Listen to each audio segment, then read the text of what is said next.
This soup is good, guys. Mom is a good cook.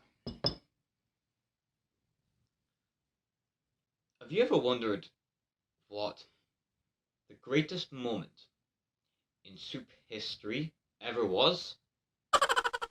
Personally, I haven't, okay?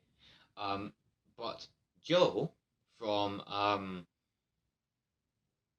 It's Okay to Be Smart on YouTube thinks it's, well, I'll let him explain. Hey guys, Joe here. Some people would argue the most important year in the history of soup was 1962, when Andy Warhol released his super soupy pop art.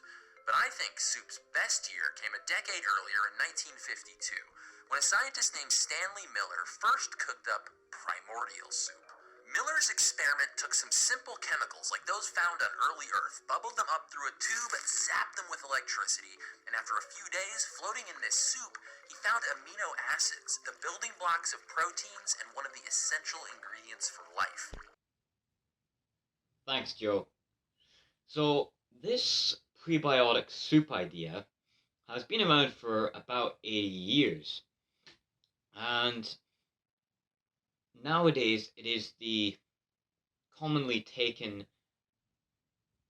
fact, and nowadays it is the main theory for how life started on planet Earth. Until it's not. You see, as we discover more and more of what the requirements for life actually are, we seem to find more and more evidence against this idea and more in favor of, I kid you not, a supernatural, mysterious origin for life. I'm not kidding. Science is actually in favor of something supernatural, and I'm going to expose it because this lie has gone on for far too long. Hi, if you're new here, I'm Jack Robertson from Success Unlocked, where I help you discover what your passions are and create a roadmap to your success with personal development. If that sounds interesting, then do consider subscribing. These videos are different from my usual kind, and I'm making them because one of the things that I preach here at Success Unlocked is to tell the truth, and that is what this is. Now, this is episode 5, the last episode of my series, Why I'm a Christian, where I give you guys the scientific evidence behind Christianity and why it is true, and why, if you are going to heaven, you need to put your evidence-based faith in the Lord Jesus Christ. Today's episode, does the origin of life point towards God? Let's explore. Welcome to Success Unlocked, where I help you find your success.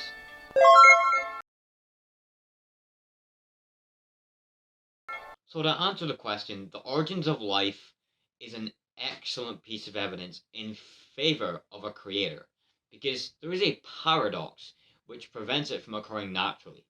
This paradox is known as the oxygen ultraviolet paradox, because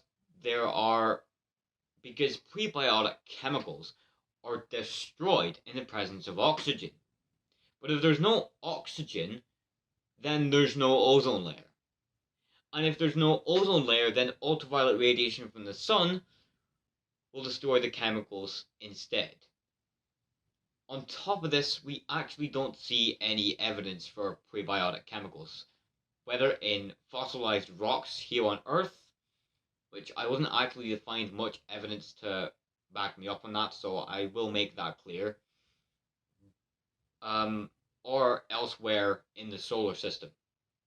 Finally, I've written here that evolution is problematic, with not enough mutations to make it viable, and a lack of evidence. It remains more blind faith than fact. But last night a cousin of mine came over and he explained how the evidence I've presented actually doesn't hold up that well. So just bear that in mind. I'm going to do some more research into evolution, and if you're watching this, cousin of mine who shall not be named, then just leave a comment, not on Facebook, a comment, okay? because it helps with the YouTube algorithm, and just send me the links to a few sources that you know. That would be great. So, I know that this is not the typical stuff that you hear in the scientific community, so allow me to explain. The oxygen ultraviolet paradox. The first thing I'll address is the paradox which destroys all hope of a naturalistic scenario for terrestrial life's origin on Earth. The oxygen ultraviolet paradox.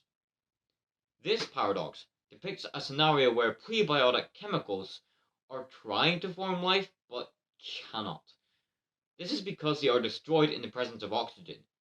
But if there's no oxygen, then there's no ozone layer to the atmosphere. And if there's no ozone layer, then ultraviolet radiation from the sun will reach the Earth's surface and destroy the chemicals instead, just as I said before. Without the natural chemicals required to produce life, there's no building blocks to create it. It's like trying to artificially create an organ without cells. It cannot be done. There's no other way around it. Life cannot be created naturally, so there has to be a god to do it instead. Unless from space could these chemicals come. No. The hypothesized prebiotic chemicals can't survive in space. They're nowhere to be found on Earth, and there's not enough within the asteroids to create life. Because of radiation's effects on DNA, we know that prebiotic chemicals can't survive in the vacuum of space, because DNA is destroyed by radiation, or parts of it is, which breaks it up. And the DNA is made up of these prebiotic chemicals. If they are destroyed in space, they must be protected somehow, if they're even there. Asteroids are the first shields which come to mind here. While amino acids and other prebiotic chemicals have been found in some meteorites, it's not enough to kickstart life, unfortunately. In The Origins of Life by Hugh Ross and Fazale Rina on page 1496, chapter 7, they wrote, "Contributing to this optimism was the discovery of various simple pre-organic compounds, including a few amino acids in carbonaceous chrondites, which is a subclass of meteorites. But not only the Murchison meteorite contained any of these nucleotide bases, guanine, adenine, and uracil, but then only at very low abundances. Cytosine has not yet been detected. This optimism has been squelched somewhat by ongoing analysis of these meteorites. The soluble organic compounds found in them, especially the amino acids, proved much less abundant than in the lab experiment. The Murchison meteorite, the one with the highest amino acid abundance, contained less than 15 parts per million of the amino acids found in proteins. And the simplest of these, guanine, made up about 40% of the total.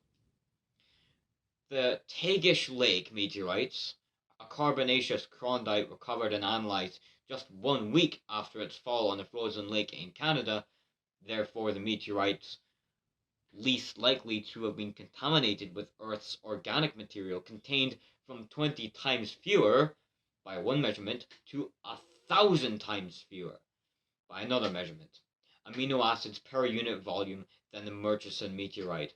It must be noted that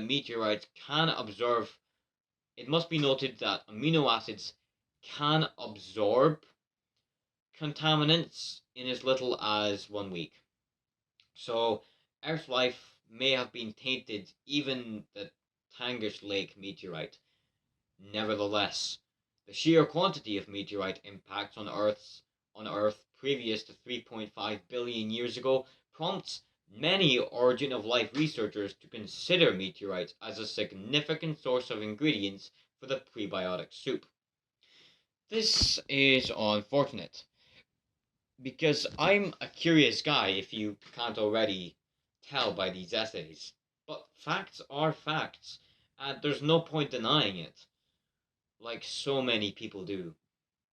I really want to know how God created life. I want to see his works on display and marvel at his handiwork. Unfortunately, I seem to be stuck with the verse in Genesis 2. And God formed man from the dust left over from the earth. Which, honestly, Father, just confuses me more. But all this evidence, or lack thereof, is to be expected. After all, these so-called prebiotic chemicals are nowhere to be seen within the fossilized rocks which display Earth's history. Considering the lack of evidence for prebiotic chemicals, it is obvious that there is no natural origin for life on Earth, and God had to do it. So this begs the question, how did we get here? This leaves us with one option, God. Scientists were shocked in the 1980s when they retraced the DNA of the Y chromosome and the mitochondria, and found two common ancestors, a man named Y chromosomal Adam and a woman named mitochondrial Eve. This was predicted in the book of Genesis in the 5th and 6th century BC. That's 2,500 to 2,600 years ago. There is one more point I'd like to make, although it can't really be considered evidence per se. I'm talking about the chances that a single-celled organism 3.8 billion years ago could have evolved into the human race. I can't remember where, but I remember hearing from Dr. Hugh Ross in one of his presentations on the origins of life that some physicists calculated the chances to be 1 part in 10 to the 1 millionth power. And then it was redone and discovered that that's too generous. In fact, it is 1 part in 10 to the 24 millionth power. That's one with 24 million zeros. Okay? That's a big number. 1,000 has 3 zeros. A billion has 9. A Google has 100. That's 24 million. And that was in the optimal conditions too. If the whole observable universe was one giant Earth, right? And it had the right conditions filled with the right prebiotic chemicals, then it would still have a chance close to zero. It's statistically impossible. You are 1,000,000,000,000 times more likely to be struck by lightning in the same spot every Monday, Wednesday, and Friday for the rest of your life and surviving it at the same time every day than evolution on this scale happening. But if evolution is true, then this is massively in favor of the God of the Bible, because if it is so unlikely, there pretty much has to be it happened. So how did that happen? I mean, we can't prove that there are other universes, so putting it down to random chance is kind of unsatisfactory. So, yeah. Yes, the origins of life do point towards God. The large-scale evolution of life is impossible, so I've written. There's no evidence of enough prebiotic chemicals to kickstart life naturally, and the oxygen ultraviolet paradox prevents any life being created naturally, no matter the conditions. My reflection of this is that we are so lucky to be here, and realistically, we shouldn't. We are, though. We deserve none of this that we've been given. Not a planet or a sun. Not a roof or a plate of food for dinner. We are rebellious against God and one another. We deserve punishment in hell. But Jesus is the way out. Via his sacrifice on the cross, we can have our sins forgiven if we accept his death on our behalf. If you won't give your life to Christ, I understand. Your eternity is yours, and it's your choice to make. The Christian life is hard but free. I guess some people would rather have a life of slavery but with a chance of comfort, followed by guaranteed eternal and inescapable suffering, rather than a slightly tougher and free life followed by guaranteed paradise. I really don't get you guys. But whatever you take out of this, make it this. Be grateful that you are here. Because naturally, it's impossible for you to exist anyway. So, that was the results of my research on the origins of life and my spiritual takeaways. If you guys have any questions or points you'd like to make, especially about evolution, leave them in the comments below. I'd love to start as a discussion about this with you guys, okay? Because this is something that you're not really taught in school. But yeah, I'll try and answer as many of your comments as I can. Thank you so much for watching, and I will see you in the next one, which will be personal development based. Maybe. Hopefully you guys enjoyed that video. If you did, drop me a like and drop me a comment. Tell me what you enjoyed about it. Hit the subscribe button if you haven't already. Thanks for watching as always, and God bless you all. Goodbye.